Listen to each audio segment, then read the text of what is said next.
Paano magkakaisa ang isang bansa kapag ka ini-impeach mo ang Vice President? Hypocrisy. Nagpapanggap. Nagbabalat kayo. Nagpapakunwari. Ano po yung nagpapanggap sa Bisaya para ma-emphasis? Ha? Nagpakaroon ingnon. Oh, yun. Pakaaron ingnon. Translator ba? Sabi ko, pagtulungan natin, napakaraming problema ng bansa natin. Ang kuryente, napakataas ang kuryente sa bansang ito.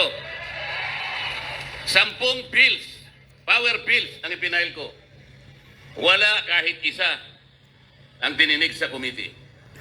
Grabe Paano ah. po puro Quadcom na lang? Lahat ng panahon, lahat ng atensyon binigay lahat sa Quadcom.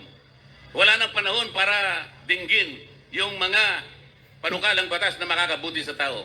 Correct. Ano po ba ang layunin ng ating batas sa kuryente na ginawa 23 years ago? What is the objective of that law that was enacted in 2001 or 23 years ago? To ensure the delivery of quality and reliable and affordable rates of electricity in this country.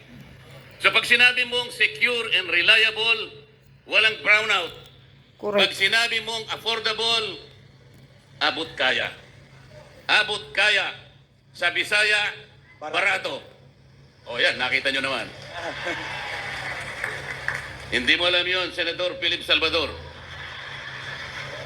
Yun ang pangunahing layunin. Pero hanggang ngayon, after 23 years, abot kaya ang kuryente, abot langit. Abot langit, sobrang mahal. Tinanggal nila ako sa Committee on Energy.